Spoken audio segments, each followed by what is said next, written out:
Before we begin, I'd like to direct your attention to the picture behind me. This iconic photograph, Napalm Girl, was taken on June 2nd, 1972.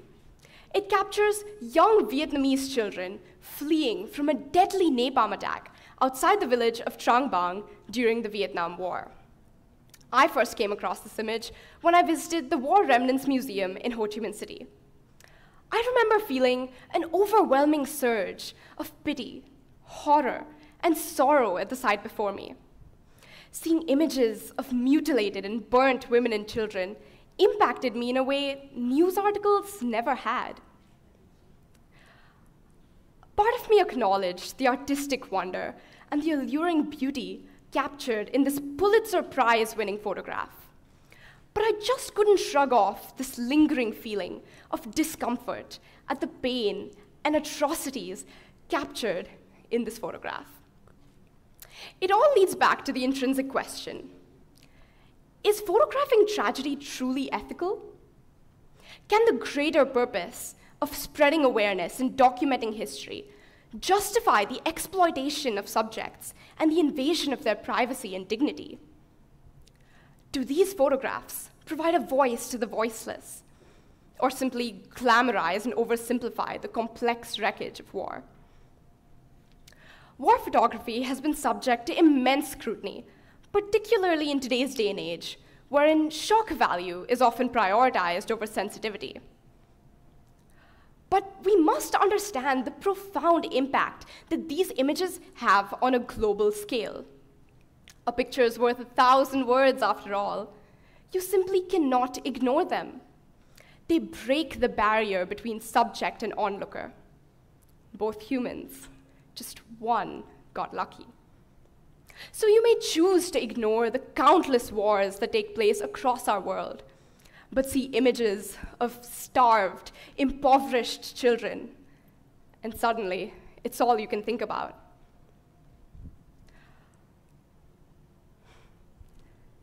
This is all you can think about.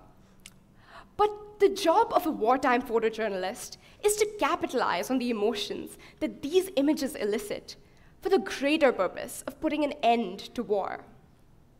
For example, images of war crimes in Kosovo were used by the ICJ as proof of crimes committed during the war in Yugoslavia. This image, titled "Migrant Mother," taken during the Great Depression, impacted thousands of people and led to the delivery of 20,000 pounds of food to the pea picker camp where this family was located. Even Napalm Girl sparked anti-war sentiments, marches, protest songs, even self-immolation by people not just in America, but across the world. And so there are countless examples all across the world and all throughout history. So let's go back in time to the very beginning of photojournalism. Where did this world-changing, pivotal phenomenon begin? While war photography first began in 1847 during the Mexican-American War, war photojournalism only began in 1853 during the Crimean War, where large pieces of equipment were required to take photographs, and so only images of stationary objects could be taken. As time passed, the popularity of photojournalism grew. But with it grew the urge to manipulate these photographs to convey a certain idea. In other words, propaganda and press censorship. These two go hand in hand, one inevitably affecting the other. While we know of the crucial importance of photography in spreading information, what stops people, political leaders, and press agencies from spreading misinformation? Propaganda was most notably prevalent during World War II, when the Germans used photography to portray British armies as butchers and cowards, and Russian troops as dehumanized beasts. To quote American writer Susan Sontag, "To photograph people is to violate them by seeing them as they've never seen themselves, by having knowledge of them that they can never know. It turns people into objects that can be symbolically possessed. To photograph someone is subliminal murder." And so, in photographing people in this way, the Germans were essentially able to control their perceived identity, what made them who they are. Now, despite the outlandish and absurd images generally used in such cases, people still believed it to be the whole truth. This is what differentiates harmless images promoting nationalism from potentially dangerous photographs. Strictly speaking, a photograph is an isolated fragment of a much larger truth. It lacks narrative, which gives people room for speculation and fantasy. This is where the confusion and chaos begins, blurring the lines between reality and fiction. So let's take another example. That's right, it's Migrant Mother, the image taken by Dorothea Lange, and perhaps one of the most influential pictures of all time. You can see the pain in her eyes, her exhausted, disheveled children, her sorrowful expression at her hopeless plight. Now, what if I told you this image was not authentic, rather engineered to the purpose? Lange, the photographer of Migrant Mother, revealed in an interview that the woman in this photograph seemed to understand how this photo could help her, and so she helped Lange, with the presence of the camera changing the way she behaved.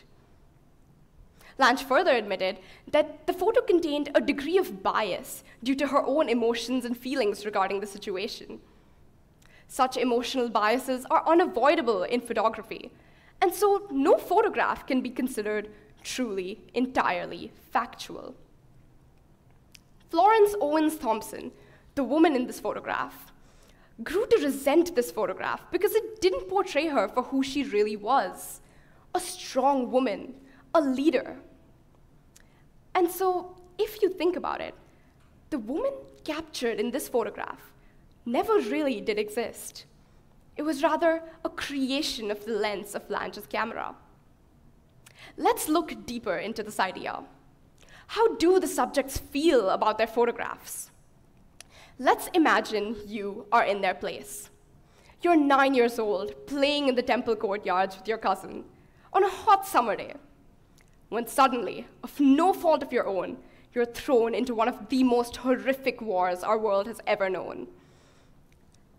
There are explosions, smoke, excruciating pain. Your clothes have been burned off your skin, leaving you naked, fleeing, screaming, running with nowhere to go to.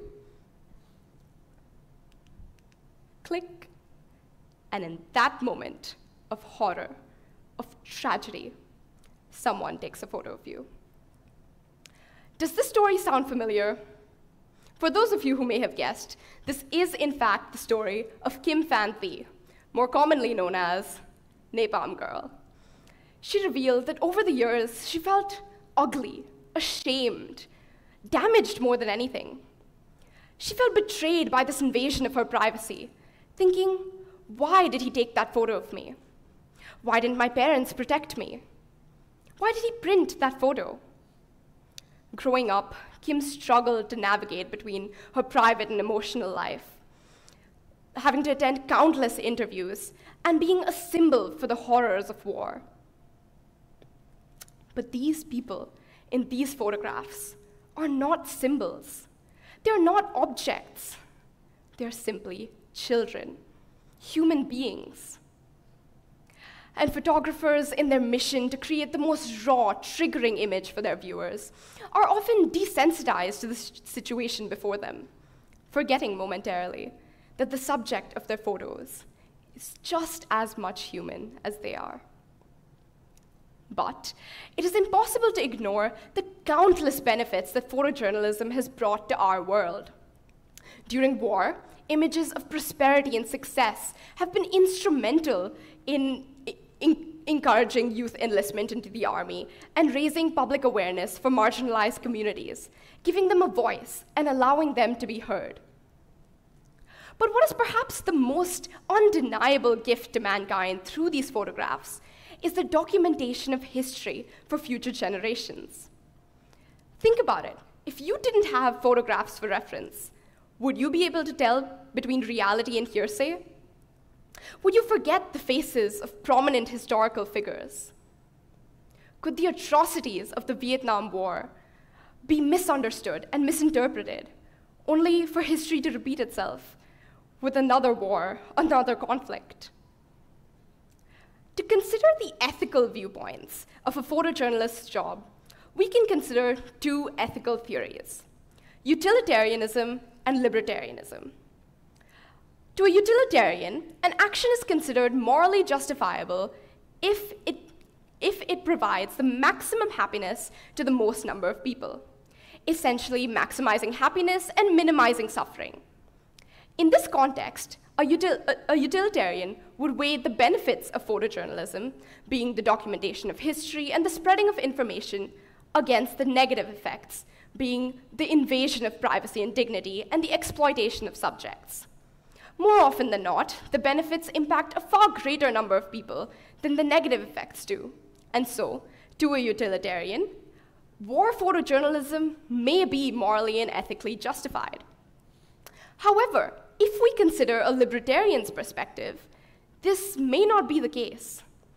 Libertarianism deals with the individual freedom that each person has, advocating for people to stand alone in society. It considers consent, property rights, minimal coercion, and individual liberty. So, to a libertarian, wartime photojournalism may not be morally and ethically justifiable because it violates personal autonomy. Ultimately, to be an ethical photojournalist, there are certain precautions and guidelines that one must follow. For example, photojournalists should ensure to take consent wherever possible and ensure that they are providing an accurate context for the images that they take and use. They should also try and get their subjects to understand the greater purpose of their photographs. Today, we live in a world wherein it is almost impossible to suppress news, with social media platforms like TikTok and Instagram, alongside news agencies and independent journalists documenting war across the world. But why do we look at these photographs anyways? What is so alluring about tragedy and suffering that we are so deeply affected by it? We seem to have a strange attraction to the unpleasant, to death. We drive past a car accident and immediately want to have a look, if not, pull out our phones and take a picture of it. Perhaps the reason why we are so enamored by suffering, destruction, and tragedy is because it mirrors our society as a whole. It reflects our flaws and why they must be corrected. These photographs have immense power over people. And with great power comes great responsibility. A responsibility to use such photographs for the betterment of mankind and the preservation of peace worldwide. The impact that these photographs have on people poses a moral oxymoron. How can we look at images of suffering and destruction and see beauty in them? How can we even look at something so grotesque, so monstrous? But what is perhaps the most terrifying is that we just can't seem to look away. Thank you.